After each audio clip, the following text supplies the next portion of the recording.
Hello, I'm Terry David Mulligan. This is the Mulligan Stew Podcast, episode number 179. Adrian Sutherland is the guest on this week's Mulligan Stew Podcast. He is a roots rocker through and through, from the heart of the Attawapiskat First Nation on James Bay. Singer, songwriter, musician, speaker, advocate, a father of four, grandfather to four, a traditional knowledge keeper and respected cultural leader, fluent in Cree. He was the frontman and founder of an all-Cree rockin' band called Midnight Shine. They released 4 albums together. We are introducing to you his first solo album.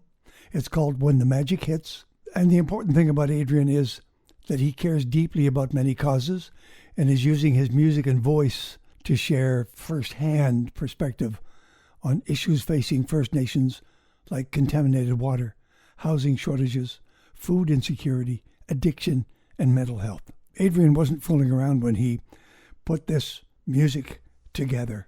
He co-wrote with the Gormley Boys from the Trews, with Tim Vaselli from the Rio Statics, Colin Cripps from Blue Rodeo, Jay Semko from the Northern Pikes, Scott Dibble from Hemingway Corner, and Serena Ryder.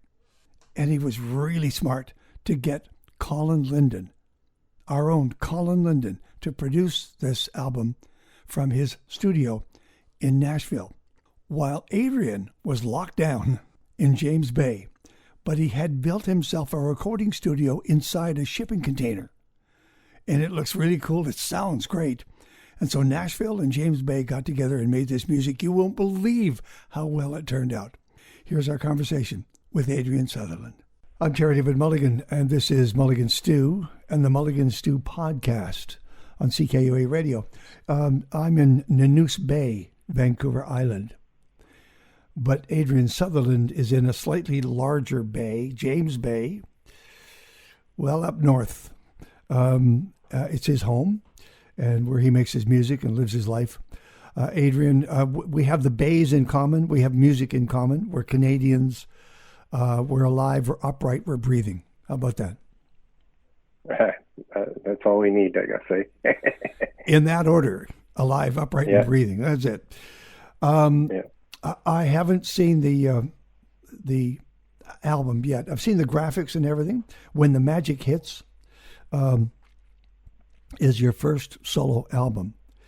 Some people would think, well, it's a big deal. Hey, first solo album. Some people would say it's a scary thing when it's your name on the damn album and your name on the songs, and it's you that are people are coming to check out. What was your attitude going into this solo? Was it time to get it done? Yeah, I felt like it was, I think I've been wanting to do it for a long time now. I think originally before I played in the band Midnight Shine, I was playing as a solo artist for several years. And I had plans to go in and record as a solo artist. And anyway, so the band formed, and fast forward 10 years, the pandemic hit, and that kind of slowed everything down. And that allowed me to really focus on getting the solo project done. And you know, it had the timing of it was kind of, you know, odd because it certainly wouldn't have chose to create and record under such difficult circumstances in the past year and a half. But we got it done, and I couldn't be more pleased with how it turned out. Actually, it's interesting. Had the pandemic and the lockdown not happened, you might have gone to Nashville to work with Colin Linden, right? Yeah, that's what we had planned. Ideally, that's what we would have loved to have done, is to get down there and record in person with Colin. Unfortunately, when the pandemic hit, it really hindered a lot of things, especially travel, and it's just, you know, you just wanted to be safe, and I don't think anyone in the right mind was trying to get out and to the public and travel and go places that you probably shouldn't be going during the pandemic. So, but yeah. And how did you hook up with Colin? How did that happen? Well, I got invited to do an open for the Black Indian Rodeo Kings back in February of 2020. They were kicking off their tour. Of course they were. Of course they would do. They were going to do an entire year of concerts, and this was 1 month before the lockdown. That's right. Yeah, that was their kickoff for their big tour, and they invited me to open for that leg of the tour. So that's where I got to meet Colin and the other guys. So we're just really, really stellar guys. I tell you, great characters. And a great band, and they were, I mean, if they reach out and help, if they're part of your music mix, you're in good hands. You really are. Colin Linden is a fine human being, as you well know, and not bad a picker, as it turns out, and singer-songwriter. But I see you co-wrote with my friend Jay Semko, Northern Pikes. Well done. You co-wrote with Serena Ryder, which is always a good thing. You co-wrote with Colin Cripps, who's basically a guitar collector who got lucky and became a musician. And the Gormley boys, Chris and Matt, well done. However, the one song that I can figure out that you wrote by yourself was Nowhere to Run. That's a very, and that tells me that song was very personal. Tell me about Nowhere to Run. Yeah, I mean, I wrote that song several years ago, and it's just one of those songs that I, didn't feel comfortable recording or putting out into the world up until recently. And it's just something that it's a personal thing. It really is about, Indigenous women and how the mistreatment of Indigenous women in this country, not only here but in across the border, the violence, the experience. My mother is a survivor of residential school. She was also a victim of domestic violence, and that's kind of where the song came from. That's where it was inspired from. I wanted to write about, and some of the lyrics in there that you hear are real, pretty real, and those were some of the feelings and thoughts that I was going through, being a young man and being a boy and experiencing all that. Being the eldest boy in the family too, I've always felt like it was my responsibility to protect my mother and my siblings. So, and that I did. I did it as early as I was 12 years old. I was already defending, my mother. So it's a very personal song, and I think with that comes, sometimes it comes with some vulnerabilities. People may not always receive it the right way. I think you just got to roll with the punches, I guess. It's kind of how I've always. Adrian, what kind of? How was your mother changed after the residential school experience? Well, one thing I would share with you is that she told me that she felt like her spirit was taken from her, and that she never ever got her spirit back. And she struggled her entire life, obviously with domestic violence. She spent time on the streets. She spent a lot of time drinking. Until she was an alcoholic her entire life. And today, I mean, she still, she still struggles. It's hard for, it's really difficult for her to just function, I think. So it really, really did a toll on her. And I think she tried to do her best to get well and to overcome some of the wounds that she encountered, suffered from the residential school. And only recently, we just started to hear about some of the things that she experienced in the school. And I just recently started learning about it. She never really talked about it to us. I'm 44 years old, and I was just spending the last, few years that I started to hear some of the traumas and the stuff she experienced. And it was really difficult, even now, to know that your mom, experienced such atrocious things, towards her, and it's really hard. For a long time, I used to, the first few years I felt really angry. I felt really, really angry, and that's just the response that came out of all that and learning about that stuff for me, what my mom experienced. But now it's more like hurt. For me, when I talk about it, I feel emotional. I feel I get choked up, and it hurts, and I think that's just part of the healing for me, myself, and my family, is to kind of slowly get through these wounds and find a way to heal and to get better. Oh, so many questions. Thank you. Adrian Sutherland, the name of the album is When the Magic Hits. Nowhere to Run is the track. I wonder, did you carry that song for a while? Did it take a while to actually shape itself, inform itself? And then once you had it written, did it help? Did it heal? Yeah, it took a while to shape the song. If I recall correctly, I think I had several different, a few different versions or drafts of it in the first year. And I'd always just kind of leave it and shelve it and then come back to it again the next year and kind of revisit it like that. So for about 4 or 5 years, I think, I would revisit it and then, would sort of tweak this, tweak that. It's just one of those songs that took a while to really take shape. And when I finally felt like it was ready, maybe 2-3 years ago, again, I just said, I don't think it's the right time. And I also felt like I didn't really know if it was my place to kind of talk about or write about, or you know what I mean, because there's just it's a sensitive issue, and I think for me as a male, I didn't know if it was right for me to do that. I certainly didn't want to step on any toes and and dig up any old wounds with people and stuff like that. But it just finally it felt right, and I know for a long time I just felt really uncomfortable about the thought of recording it and putting it out into the world.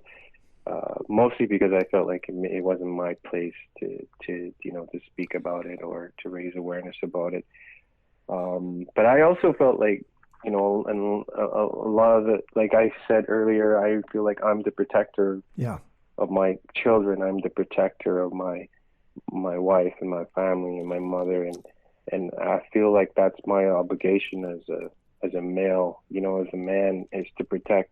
I see myself as a warrior, given that responsibility to love and protect the people that I love, deeply and care about. So I kind of came from that place and was able to finally muster up enough courage to record the song and get it out.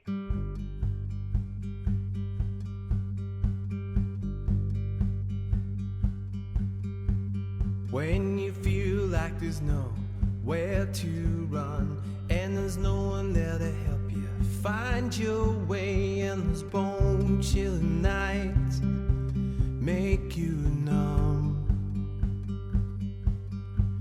and you wish you had a place to call your home, a safe haven to rest your weary mind, body and soul. Oh, I can't believe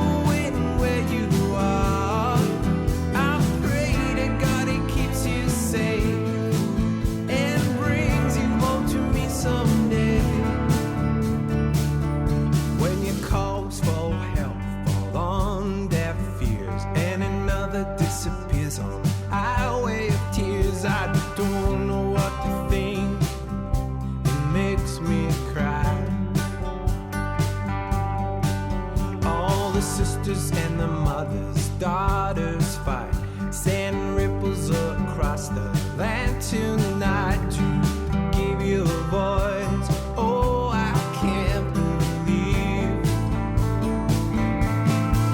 I'm sorry for not being there for you when you needed me.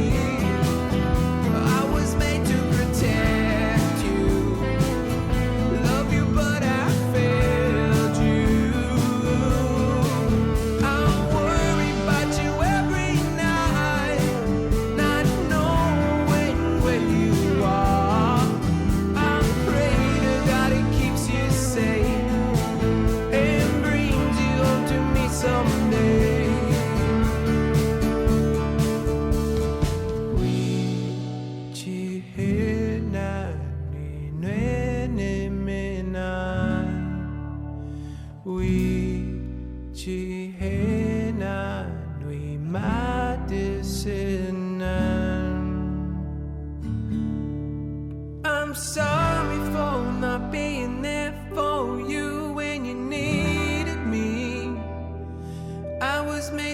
protect you. Love you, but I failed you. I'm worried about you every night, not knowing where you are. I pray to God it keeps you safe and brings you home to me someday.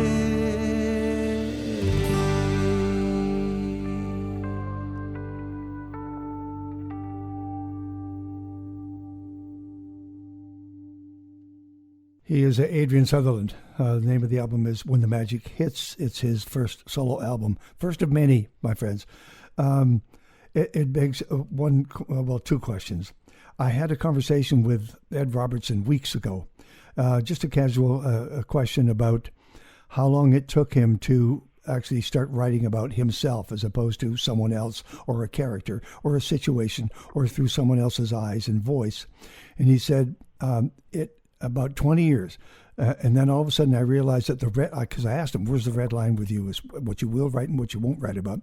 And he said, it took 20 years to realize that the red line had moved directly inside my body. And then I interviewed Martha Wainwright, and she said, it's always been, that red line has been in my body. And then I talked to Bahamas, same way, same thing with Whitehorse. I'm going to ask you the same question. When you started to write, were you writing about other characters and things you saw and things you heard in conversations? And then when you wrote your first, this is my own point of view, or have your songs always been your point of view? Good question. I think like any other artist, you write about your experiences and the environment that you live in and that you grew up in. I think that's first and foremost. That's kind of where I was coming from, and how I kind of viewed the world, and through not only my eyes, but through the eyes of my culture and through the eyes of my fellow villagers and certain people that I met. I think some of the writing was mostly politically driven in the early days. I felt like there were not only my views, but there were the views of a lot of other people, Indigenous people in this country, especially with some of the injustices that we see when it comes to Indigenous issues. But yeah, more so now, I would say, like, especially this album, it just came from, like, deep inside. I really felt like I had to dig in there and bring this stuff out to the surface and put it in song form and then put it out into the world, which was quite scary.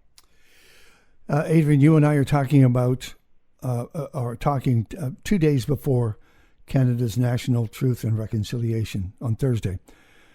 And I wonder what it means to you, that title, and how personal it is for you. Oh, I think it means different things, I think, for a lot of us. For me, I feel like most of this truth and reconciliation stuff has been really tossed to the wayside. I get really frustrated sometimes thinking about contaminated water, healthcare. The list goes on and on and on and on. And it gets hard to stay positive and remain optimistic. And I think that day, what I would tell Canadians is that we're in different places.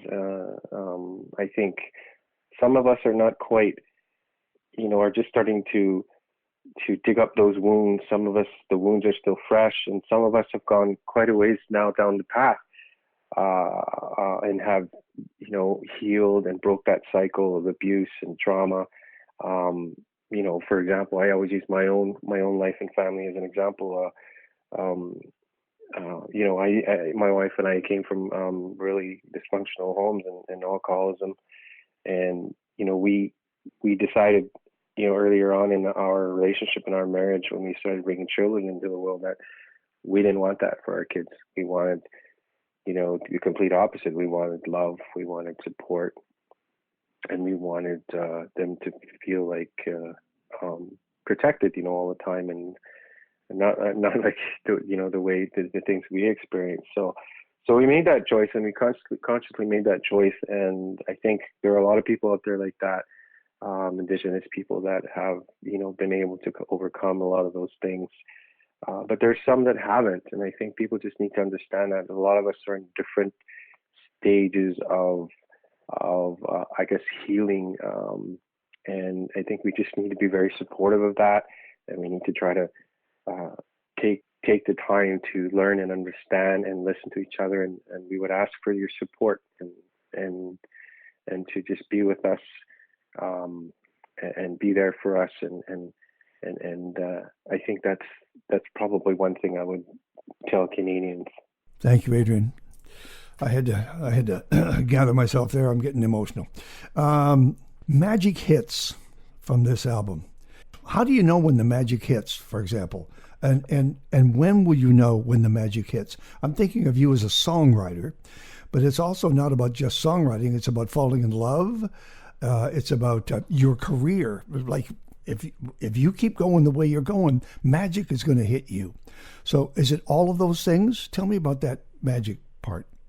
Yeah, I think I've always had this feeling, inside me that I was meant to do this, maybe not for the rest of my life, or maybe not 100% of the time, but I always felt like this is something I'm supposed to do, and obviously it's a tough industry to survive in, and then trying to launch a career from James Bay in a remote flying community in the far north is even more impossible. But we've been working at it pretty hard, and I think just like anyone else that works at something really, really hard, and that someday that hard work eventually pays off, and I think people start to take notice, and it kind of feels that way right now. I think I've always had my sort of been on the doorstep, banging on the door, telling people, hey, let me in, I just won't go away. And I feel like this album is kind of like, the doors are opening now, and my foot's sort of halfway in the door now, and things are starting to kind of come to fruition in terms of music and career. So I think that's where I came from when the magic hits. A lot of times it feels like you're standing on the sidelines, and for me, for the longest time, and I still feel like I'm an outsider. I really feel like, which isn't such a bad thing. Colin Linden, him and I were talking one day, and I said I always feel like an outsider. So it's and he said, well, that's not such a bad thing, he said. Not bad. That's not such a bad thing. So let me play the track, because the track speaks for itself. This is Magic Hits, Adrian Sutherland from When the Magic Hits.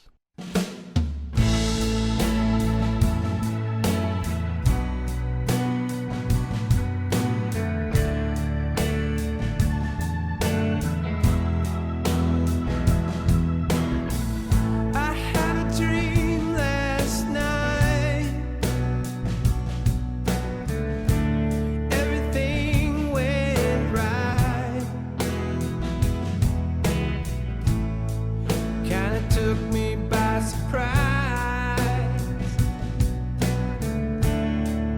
Kinda blew up on my mind. Sometimes things get rough, sometimes tough. There must be more to life than this. Standing on the sidelines, waiting for the highlights, yeah. Must be more to life than this. Praying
Mulligan Stew, CKUA, the Mulligan Stew Podcast, Adrian Sutherland at Awapiskat Nation. Yeah. I did an interview a couple of weeks ago with Elamaya Tailfeathers, and she has a documentary called Jima B. Pitson, which is just about kindness, is what it is, and it's Blackfoot. Mm-hmm. And her film was about saving her nation from drugs, abuse, poisons, and she reminded me of the history of the Blackfoot Nation and what was taken from them and why you see people in this condition. How are conditions, James Bay, these days? They're, we're struggling. I think we've always been struggling, and I know they're, going back to when I was growing up, alcohol was just really, really out of control in a lot of the communities. And then we fast forward into the context of today. I think now we're struggling with drugs. There's like a drug plague up here on the coast, and so the communities are all struggling to try to deal with, all the addictions that exist up here. So it's been really difficult. I think. I don't know. It's hard to say for me. I really don't see things getting better, and I actually been seeing a deterioration. Just speaking from my own community, I've been seeing a deterioration of everything. Even the institutions that are here, the organizations, our band office. It just seems to be on a downward slope, and it's frustrating, because I live here and I raised my family here, and sometimes it's quite. I feel restless, I feel tired, and I'm just constantly worried about family members and other things, and so it's kind of like you're on edge, all the time up here. And yet, Adrian, at the same time, you have to live your own life. If worrying about others is your entire life, where's the room for you and your positives and your songs and your tours to follow and sales and things? It's a balance. It is, and it's a very, tricky thing, just to find that balance between everything that's going on, and sometimes it's hard to focus on music, as much as I want to, because there's just so much going on here, and at some point, I think you have to draw the line, and I don't know when that is, but at some point, when do you say, it's time to pull the pin and maybe, move out and get out of here. And I don't know. I mean, at some point, I think you have to make that decision, but we and you can't give yourself to everything, like you only have so much energy, like you said. You're giving yourself to music, your family, your community, your culture, and everything else that's going on.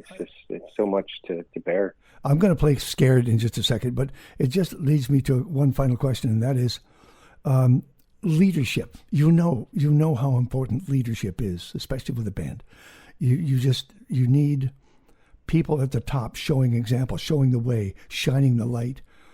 It seems to me it falls pretty much on your shoulders as well, because you can do that if you care to, and I think you do, with your music, by example, by saying, listen, if I can do this, you can do this. Let's go. Right? Is that working for you? Well, I'm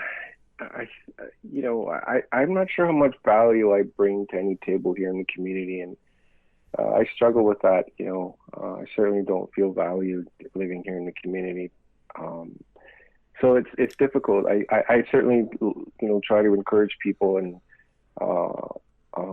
I talk to community members all the time about some of the things I believe would help the community in terms of leadership, and we need to be strategic about how we approach things. We can't just come at it, yelling and screaming every time. That's not going to solve anything. So there, it's a tough.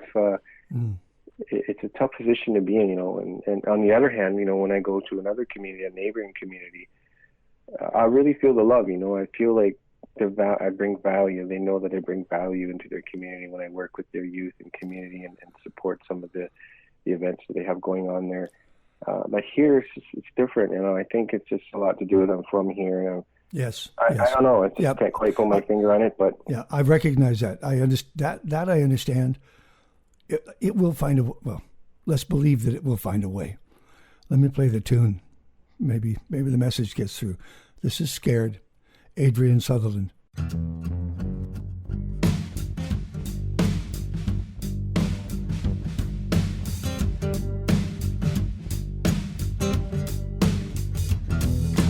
Every time I stop to think about the world,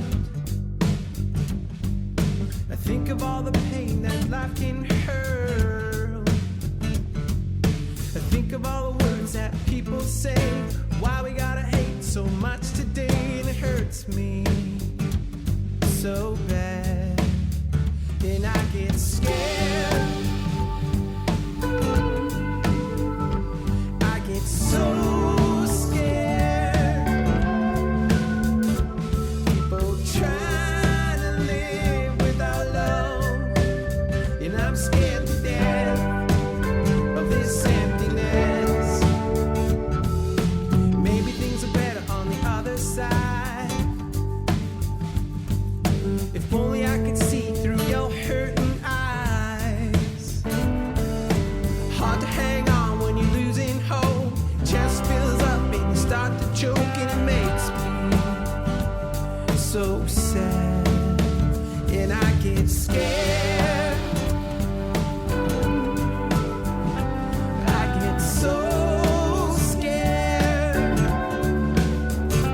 People trying to live without love, and I'm scared to death of this emptiness. I will shine a light for you so bright that you can't see, but you're blinded by the night and you can barely breathe, and I get scared. I get so scared. People trying to live without love, and I'm scared to death of this emptiness, and I get scared. I get so scared. People trying to live without love, and I'm scared to death of this emptiness, and I get scared. I get so scared. People trying to live without love. We all have to be. It's never enough, 'cause we need love today.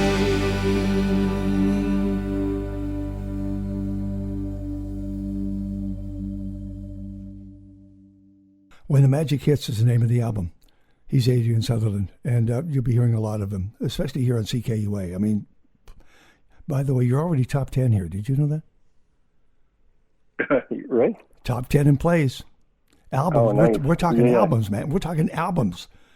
Wow. Like Van Morrison's That's back great. at 25. You're top 10. Here we go.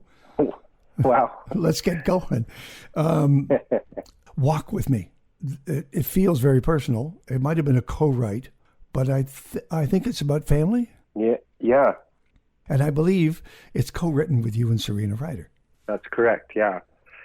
We co-wrote the song together, and we met for a bit a few years ago, and then we decided that we wanted to write together. So we started writing. We had a writing session, and we had a few ideas. Unfortunately, time kind of got away on us that day.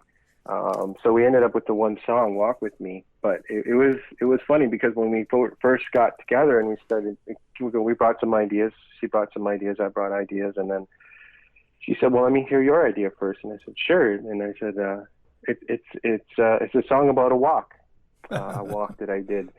And she's like, "No way!" And so I'm like, "What?" You know, like, because it freaked me out. She yelled and she said, "That's this song."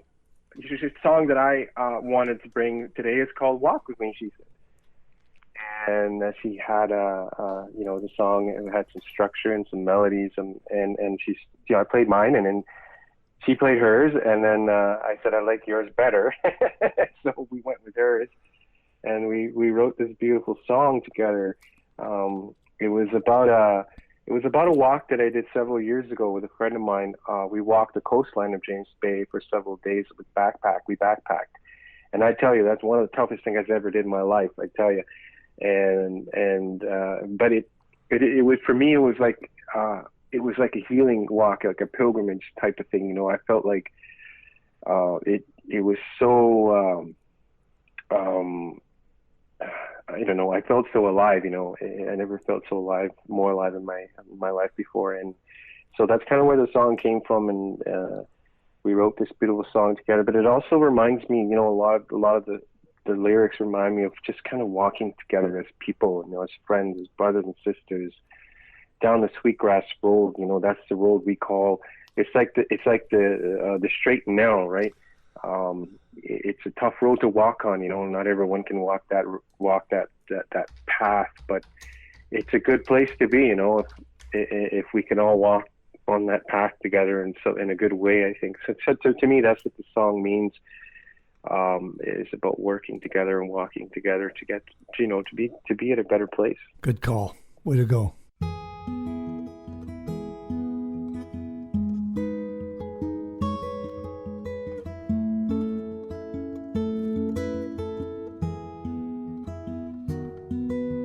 Walk with me. If I follow your steps, will I see?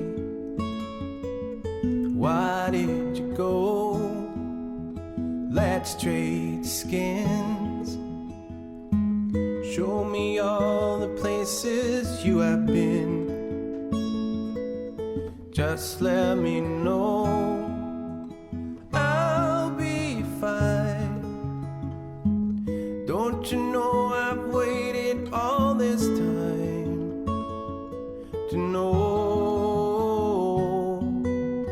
Wearing thin, I can't even move to make my bed. Time is moving so slow, straight and narrow, broken arrows, walking down the Sweetgrass Road with Moses and Juliet and all the things we'll never forget. Ancient tracing, footsteps racing home. You and me in Antonio. You're so strong, but you scare me when you cry too long. Mother Nature's howling wind started pushing me around again. It's what I deserve. I'll be fine. Don't you know I've waited all this time to know. Wearing thin,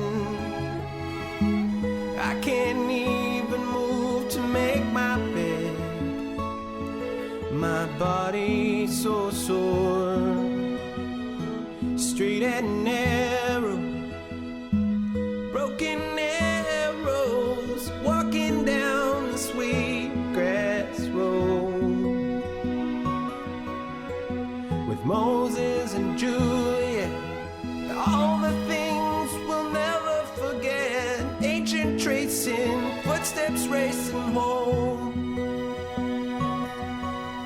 Help us find our way out through the fog. With you and me and Antonio.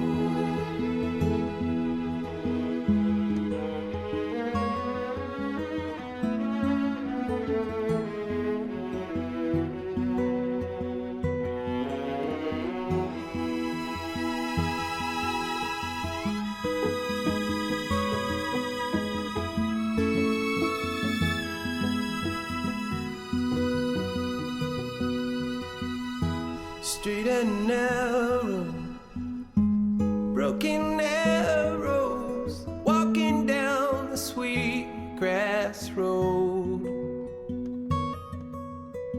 With Moses and Juliet, all the things we'll never forget. Ancient tracing, footsteps racing home.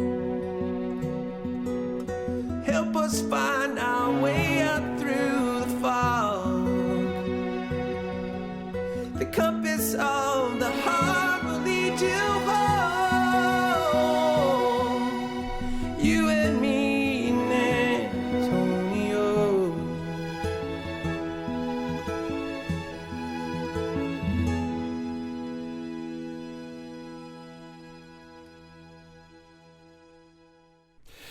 Now, a couple of things. Indigenous, the file, the page on Spotify. You're the curator of this playlist. Tell me how it got formed and how easy it was to find the music to go in it. Well, Spotify Canada has been very supportive. We are just grateful for the support that we receive from them. So we had met with them and we talked about how we could, work together and support the release of the new album, but not only just the album, but to support me as an artist, but to also support other Indigenous artists. So that's kind of where the Indigenous playlist that came from that I curated. And there's a lot of great music out there. I mean, those are just some people that I know. I know there's so much more out there. These are just people that I've kind of met along the way, and also artists that I've kind of known even before, like Derek Miller, Lita Gilday. I mean, there's just Tiny Cat. These are just people. Some of the names I'm throwing out there, and okay, yeah, that's kind of it was a great opportunity to support. My fellow peers, and it's a free space. Yeah, exactly. That's it. Get your music out there. It's called Indigenous. Go look for it and then follow like I did. Adrian, have you met Kaylee Cardinal? Yes, I have. We have. She has a show here on CKUA called Full Circle, and I'm going to pass on this interview to her as well, unless you've already done an interview with her. No, I actually haven't done any. I haven't been on her show at all. But I've known Kaylee for a while. We toured together out.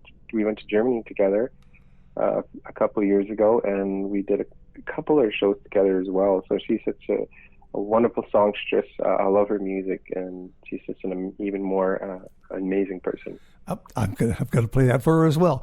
All right, what's the plan? I mean, you have to leave James Bay in order to tour. What are the plans up ahead? Well, I think this year was just the fall. We had some stuff that we were looking at booking. Unfortunately, I decided to not travel this fall because it's just too unpredictable up here right now with the COVID stuff. Travel was closing and opening, closing. It's just, I didn't want to risk it. So we were pushing everything into the new year, 2022, and hoping that things are sort of going to be back to normal by 2022, or at least looking better. So we're planning to do a bunch of theater shows in 2022. I think that's going to be the start of the tour. Okay. And then we're also have some other stuff planned, and there's some, queries starting to come in, which I can't really say too much about. But I think come on, kick it out, for God's sake. Tell somebody. I think we're going to have a pretty good year. I'm excited about it, and I mean, I haven't performed in looks like over a year and a half now, so okay. I'm really excited to get back out there and start performing and get away from all this other. You got to get out of that soup. You got to get out of that soup can that you record in. What kind? Yeah, it's a sea can, right? Like it's one of the shipping containers. Yeah, it is. It's a 40-foot sea container. Damn. How's the room tone? There's a little bit of a tinny sound coming from the outside, but if I drape some stuff up here and there, and it kind of helps with the sound. But it's actually not too bad. There's a little bit of a reverb in here too, a natural reverb. But it's a nice space. I really like it. It's comfortable. I get to come in here and create and do stuff. So. And okay, Adrian Sutherland, Attawapiskat Nation, a father, grandfather, I love the fact that you're the traditional knowledge leader there. You're the keeper. I love those stories. I'm wondering, for a certain segment of our audience, if you would leave us, you don't have to do this if you don't want to, but I'm just thinking, if you could send a message in Cree to people listening now, to just invite them to check out the music as you would normally do to an audience, but give it, because we've already done that. If you can give me that message, a short little message in Cree, would you be comfortable with that? Yeah, absolutely. Fire away. All right. Wachek. Tanse. Kinanas kumitanaw no kumaganak. Ego, dostomago na nagamuha na gagusistan. Nasmite minustago ke. Miguel. I wouldn't know if you swore in there, so I guess it's okay to use it. Okay. Congratulations on this music, man. Congratulations. Thank you so much.